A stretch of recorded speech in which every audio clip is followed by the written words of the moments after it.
Do you ever wonder what Warcraft's fictional characters commit when you're in the middle of your maths class? I originally started making this video around March 2022 and I realized how bad an idea that realistically was at the time, and since then we've had both Overwatch 2 betas and Overwatch 2 will be releasing in October, and I was hit with a spark of inspiration to find the script and go again. So as I was researching war crimes, I was wondering what criteria should there be for actions to be counted as a war crime? Should it be actions within the lore or the game itself? Should weapons and skins count? Can May be considered a war crime? In the end I decided yes to all of the above, except May.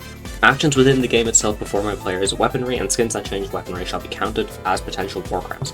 I won't be looking terribly deep into the lore with some exceptions because of me wanting to raise the amount of war criminals in this game. And please keep in mind, this is the potential amount of war crimes these characters could commit. Basically we're going to be min-maxing the amount with disregard to whatever actions the character would actually perform. Now to start off, every single character would get a war crime for shooting on medical personnel, another for willful killing, and another for attacking civilians, which happened on the attacking rounds of King's Row where an EMP-based bomb is delivered to the home of robots, so it may as well be an improvised nuke. However, this would add a lot of pointless fluff to a lot of the characters, so for now it's going to be overlooked. Keep in mind that every character technically has an extra 3 war crimes. With both of those notices out of the way, it's time to get into the list of what war crimes could Overwatch characters commit. We'll be doing this in alphabetical order because I'm the one making this video and you physically can't stop me. So before we begin, if you want like a fun drinking game, take a shot every time you hear war crimes in this video. You'll be drunk within 3 minutes, I'd say. With Ana, the first place to start is chemical warfare. Ana's primary fire when used on her enemies is some kind of poisonous dart that inflicts damage over time, already landing her a war crime for the use of poison bullets, causing more damage than what's necessary. But it doesn't stop there though, as her bio grenade does this neat little thing to enemies where it, disables their ability to heal. Now I'm not quite sure where this would land her exactly in chemical warfare, but it's definitely some kind of poison, and it really should not exist. Her sleep dart can't be considered a war crime for anything unless you count a group of 6 people teaming up on you in deathmatch queue lobby, constantly sleeping you until that 5 damage from each sleep eventually punches your ticket to a Valorant match, but her nano boost is where things are a little bit tricky, so we'll be returning to it later. However, I want to bring up another category of crimes simply for the fun of it, and that is for skins. If a skin contains anything that could be considered a crime, be it a weapon unintended for war, or if it contains serrated edges or barred weaponry, it counts as 1 war crime. In Ana's case, her weapons are extremely consistent without her skins, except for Corsair, which gives her sniper a knife, resulting in a homemade weapon, which means Ana's grand total is 4 war crimes. And then moving straight on to Ashe. Something you need to keep in mind is that non-government sanctioned and homemade weapons are illegal if they are used in war, and Ashe is a criminal, which gives her 3 war crimes for having 3 non-government sanctioned / homemade weapons, already placing her just below Ana before we even get into specifics. Another war crime is the use of incendiary weapons with their dynamite, which literally lights people on fire, causing great suffering and the inflammation of wounds. Now her actual rifle is all fine, seems like a standard competition rifle, but I'm not American so I don't know for sure, but I know one thing, and it's her shotgun has some fuckiness to it. I don't think any gun should be able to turn you into an Olympic high jumper world record contender. Bob is where we get into a strange position though. Other than him definitely not being a government sanctioned weapon, Bob is, well, a robot.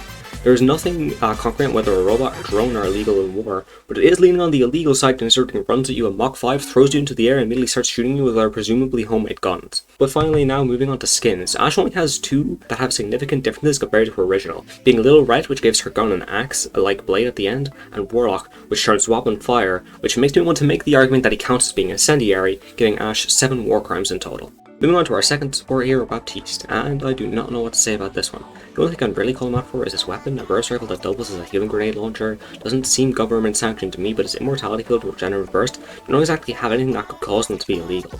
The immortality field could be seen as something similar to Ana, but unlike her grenade, it doesn't directly aid in brutal murder, so it's hard to say.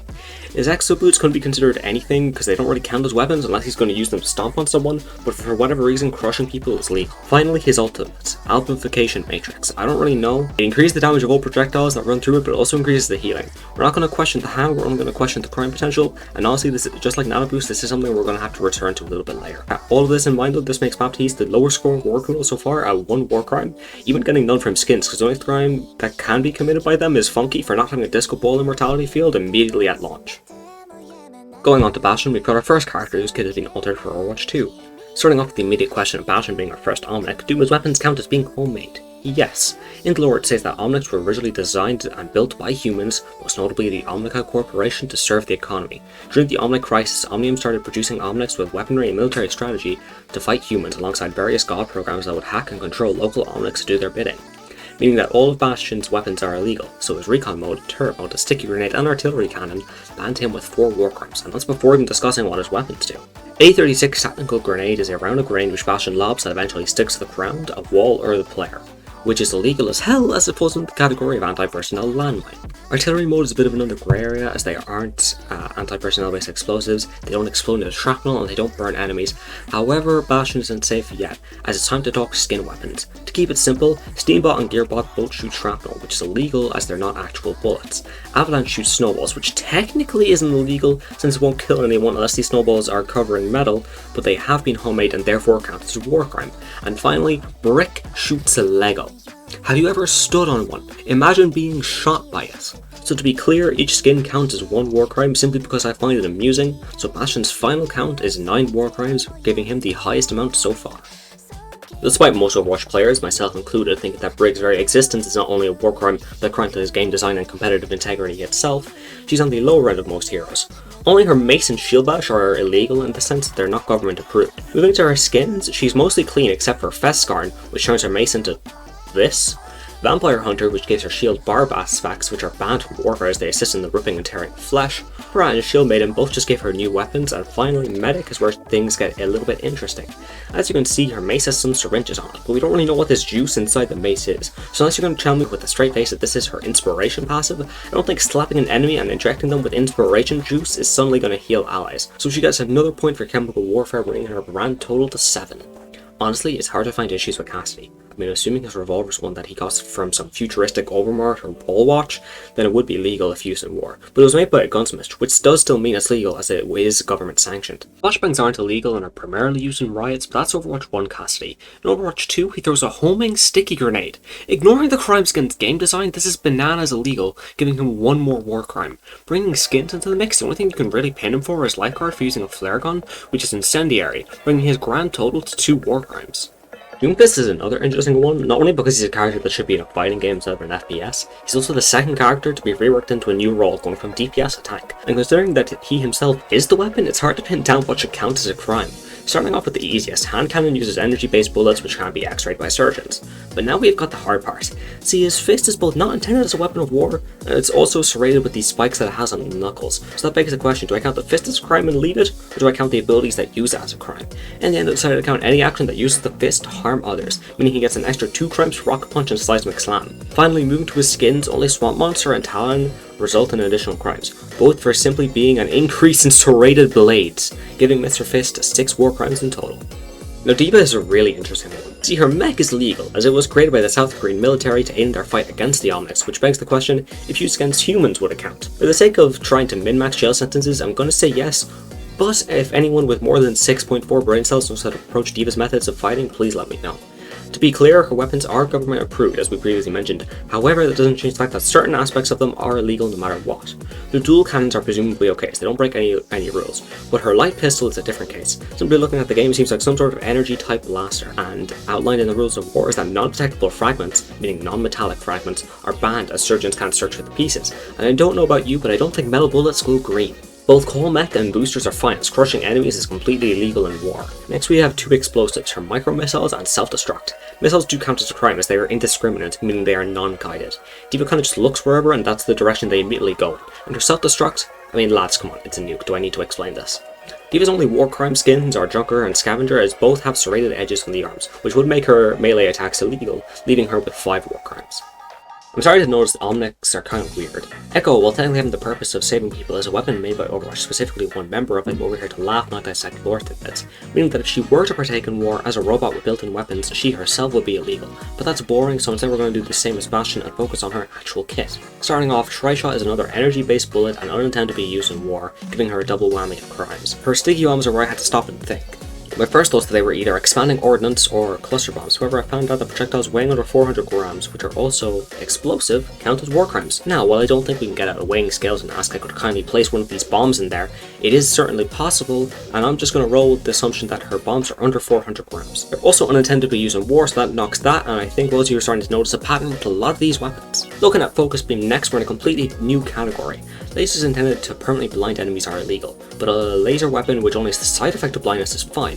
The only issue is that Echo's laser isn't intended to blind, it's intended to murder you when weak, which isn't really listed anywhere. In the end, I decided that all future laser-based weaponry will fall under the incendiary category of weapons, as lasers tend to start fires, and it's also unintended as a weapon of war. Finally, echo against nothing in the skin section, considering the only one that could be considered a crime is Ragdoll staring in your window at 3 AM.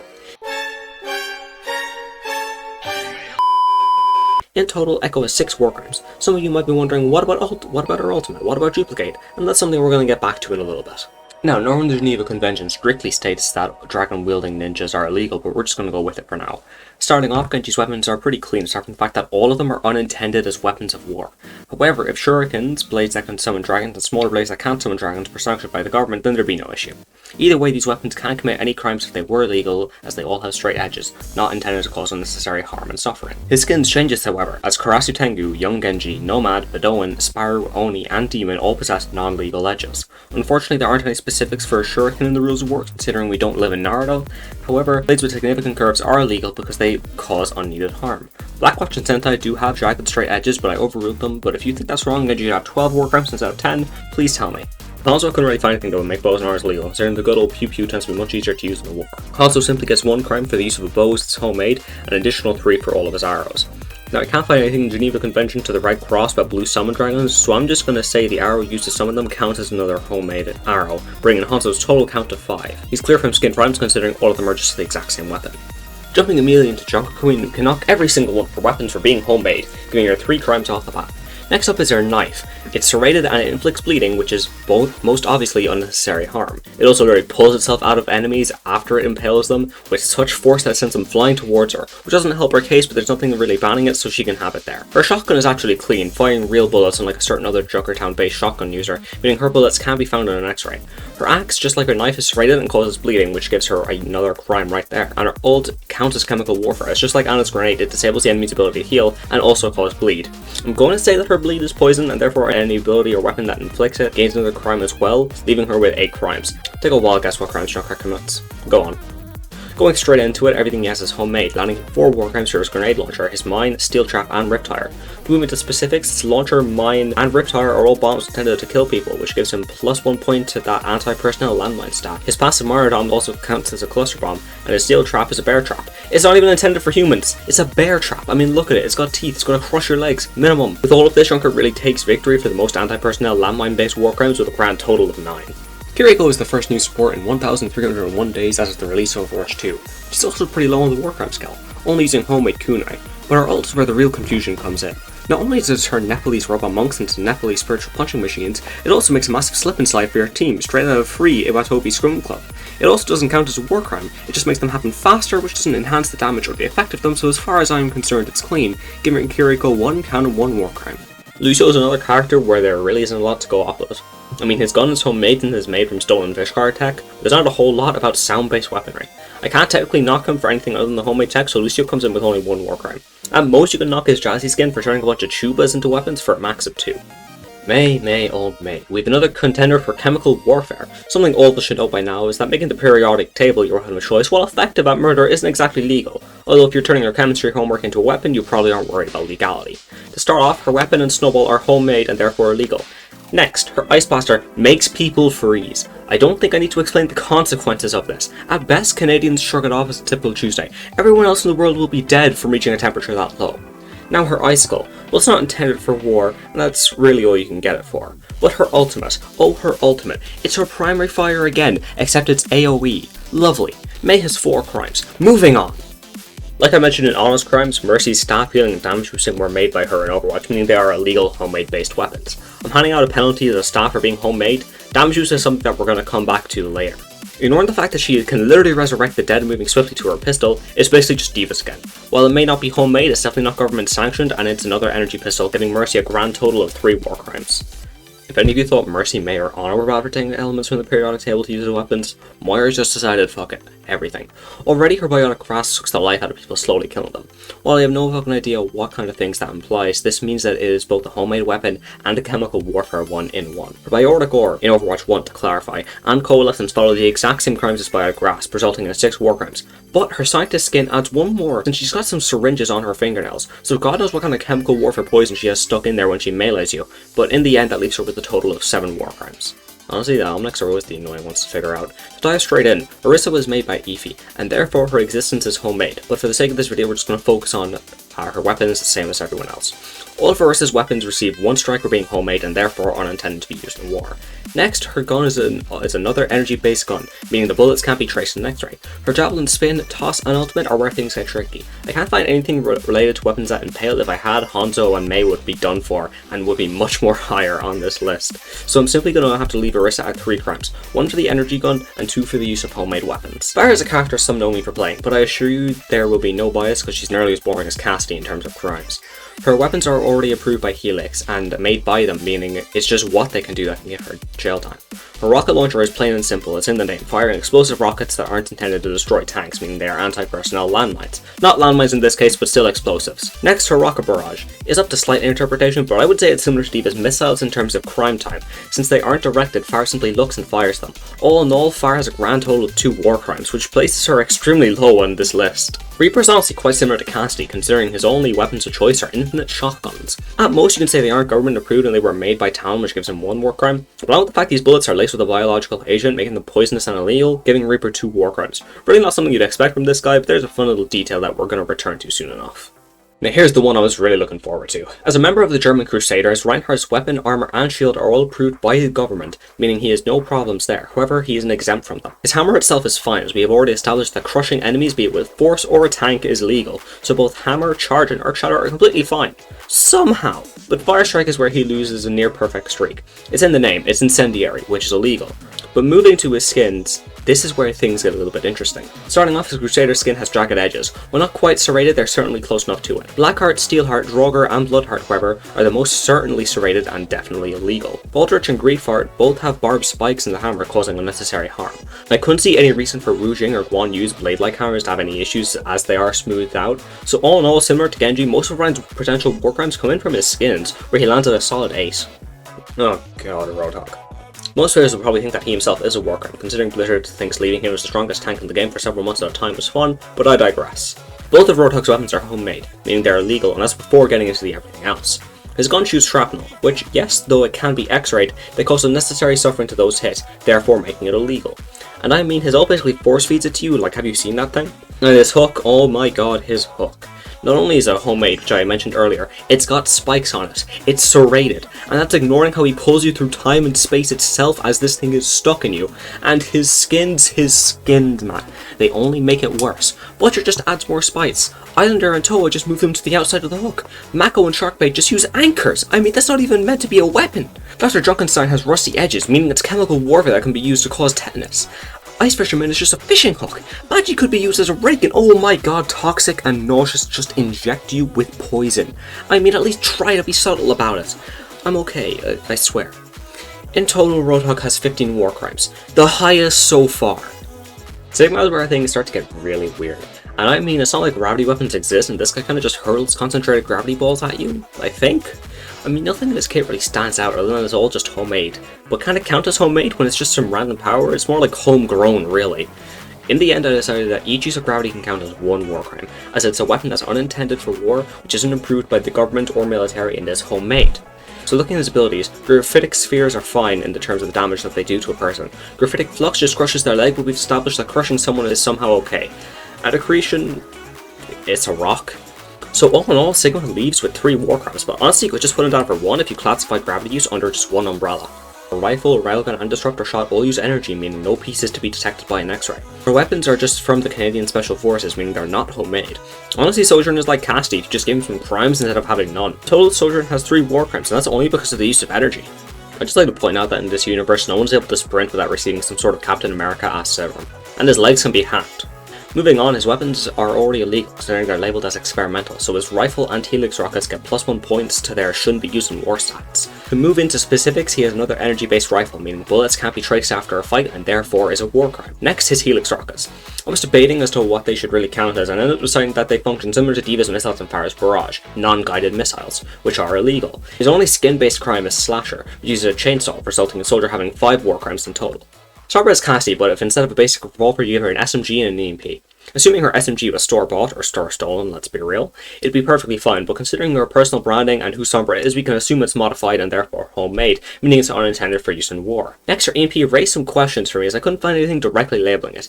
EMPs can be generated by bombs, and in Overwatch 2, Sombra's EMP does inflict damage, meaning it's possible to beat one. However, since I can't find much about it, Sombra's only going to be left off with one war crime. Symmetra's tech is made by the Vishkar Corporation, which is called light bending. Essentially, she's got lasers.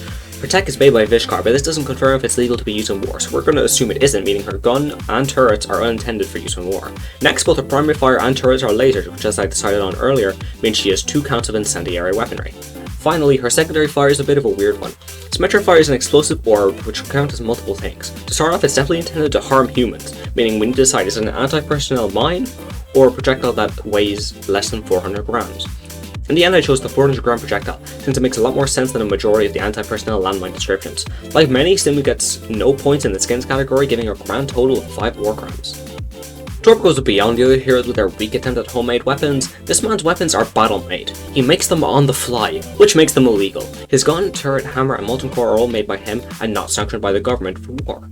Next, while his turret does shoot metal bullets, but his rivet gun does not. In fact, it shoots literal magma, making it incendiary. There's nothing wrong with his hammer other than the shame you'll feel by dying to it, and his molten core, just like the rivet gun, is incendiary. Only this time instead of magma pellets, it's magma X-rays. In total, Torb lands himself with just 5 war crimes, and most of that is just because of the fact it's incendiary weaponry. Tracer is the case where you don't really have much to work with aside from her gun and pulse bomb. To start off, both were made by Winston when she was in Overwatch, and you know what that means, homemade weapons. Her guns are also energy based, and pulse bomb is the very definition of an anti-personnel explosive. While it's not too high, this does round Tracer out with a solid 4 war crimes. But it was also like Reaper with a little bit of periodic table thrown in there. Her gun is somehow an SMG and a sniper in one, which means it's obviously homemade and therefore illegal. Next, her venom mine is, well, venom. It's in the name. This makes it poisonous and homemade, giving Widowmaker 4 war crimes. Man, why are the little terrorist organization Talon members getting the least crimes out of everyone? Ignoring animal cruelty talk, because let's be real, we should be more concerned about the fact the ape can talk and build tasers, rather than the fact that it can tase people.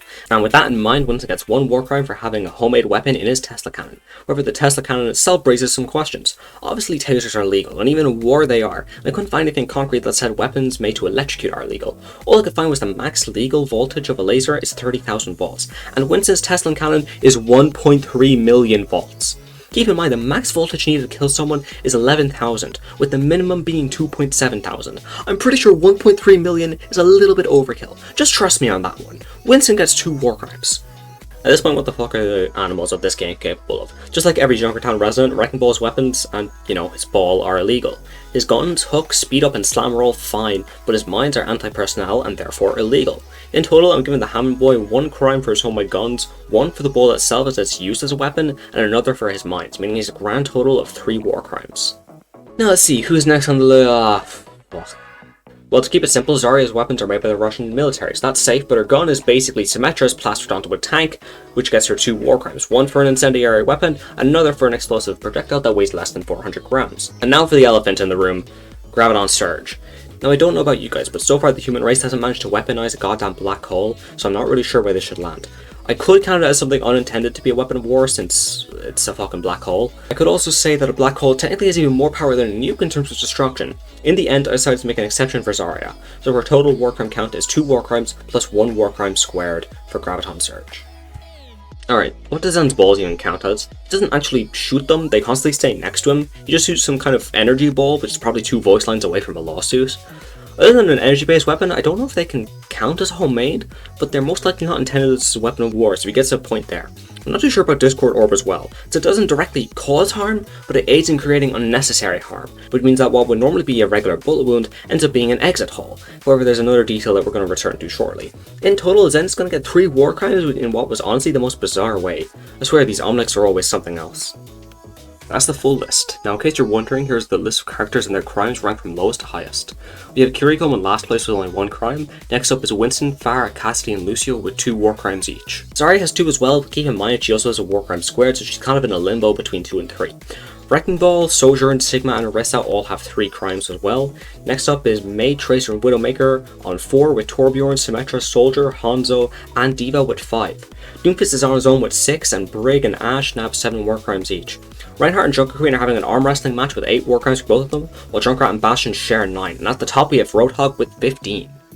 As a few of you may notice, a few characters are missing from this list, namely Ana, Baptiste, Echo, Genji, Mercy, Zen, Reaper, and Moira. To start off, we got some bonus war crimes to give out. We're going to talk about Genji. As some of you may have been thinking, I didn't mention deflect, and it was for this very reason.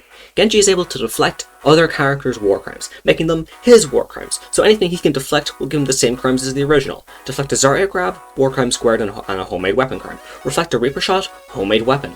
With this in mind, the full list is 4 crimes from Ana, 7 crimes from Ashe, 1 from Baptiste, 9 from Bastion, 2 from Cassidy, 2 from d.va, 1 from Doom, 4 from Echo, 5 from Hanzo, 2 from Drunken Queen, 8 from Junkrat, 1 from Kiriko, 2 from Lucio, 3 from Mei, 2 from Mercy, 2 from Moira, 2 from Marissa, 2 from Pharah, 1 from Reaper, 1 from Ryan, 2 from Hog, 2 from Sigma, 4 from Soldier, 3 from Sojourn, 1 from Sombra, 2 from Sim, 5 from Torb, 4 from Tracer, 4 from Widow, 2 from Winston, 2 from Ball, 1 and 1 crime squared from Zarya, and finally 2 from Zen, bringing Genji's full war crime count to 89 crimes plus 1 crime squared. A little fact you need to know in this context is that an accomplice can be guilty of a war crime if they contributed to the crime. What this means is that Ana, Baptiste, Mercy, and Zen, who increase the damage that potential war criminals can do, all have an extremely high amount of war crimes. To be exact, Ana has 247, Baptiste has 244, Mercy has 243, and Zen has 246. All of these with plus 2 crimes squared for Zarya's grab and Genji's deflections. Next, we have Echo, and since she can duplicate anyone, she can also duplicate their crimes, meaning that Echo can commit 247 crimes plus 2 crimes squared with 4 damage boosts. Keep in mind that she can also deflect, and 1,304 plus 5 squared war crimes with damage boosts. And Reaper, Reaper and Moira. While discussing this with some friends, it was brought up to me that since every gun Reaper makes is actually made of Reaper themselves, since he creates them on the spot, each one, if unique, being made of different cells, meaning Reaper technically has infinity war crime potential. Now some may be wondering, what about Moira? Since Moira is the reason that Reaper is Reaper, and able to turn himself into this weird mist and also create infinite guns, that means that she herself is also a benefactor of his war crimes, giving her infinity war crime potential as well. And going by the logic of Ana, Baptiste, Echo, Mercy, and Zen, all of them also have infinity war crime potential, since they can all boost Reaper's damage. And going back to Genji, since he can deflect all of these duplication deflected damage boosted, and damage boosted crimes, that means that Genji has 2,604 crimes plus 6 crimes squared, and this is before Reaper bullets. If we count those, he technically has 2 infinities, so he can deflect a Reaper gun and an Echo duplicate Reaper gun. And now, with this information, I created a paradox in which Echo and Genji can constantly stack war crimes on each other if each one of them had a clone. Moving on, Echo now has 3,892 war crimes plus 7 war crimes squared because of her fucking duplication. She also technically has 8 infinities of war crimes since she can turn into Genji, Reaper, Moira, Zen, Ana, Baptiste, and Mercy. What does that even mean? The second closest to anyone in this group is Roadhog, with 15 war crimes, and that's mostly because of his skins. Meaning that with the final list has Echo on top, with 8 infinities of war crimes, Genji in second with 2 infinities, and Ana, Baptiste, Mercy, Moira, Zen, and Reaper all tied for 3rd place with infinity war crimes. And that's ignoring that they can damage boost, an Echo duplication, and a Genji deflection. If we include the boosts, Echo now gets 29 infinities, since she can turn into Genji and deflect damage boosted infinities, along with turning into the characters themselves to damage boost those infinities. Genji gets 22 infinities for deflecting Echo duplicate and boosted crimes, along with Echo duplication deflects. Ana, Baptiste, Mercy, and Zen all get 5 infinities for boosting Reaper, boosting Genji deflects of Reaper and Echo copies, and boosting Echo duplicates. Finally, Moira and Reaper land themselves with 1 infinity worth of war crimes. And with that really stupid note, I'm gonna finish this video. This was really fun to make and it took a lot of time, about 6,000 words of script to be exact. And please remember not to take it too seriously, it's just a bit of fun because I was really bored in maths. I'd appreciate it if you could do all the stuff most YouTubers ask in this videos, like, comment, etc. I don't really like saying that though, to be honest with you. I'd also appreciate it if you could check out my Twitter where I post a lot of shivels, occasionally an edit, and a lot of dog pics. Thanks for watching and I hope you have a great rest of your day.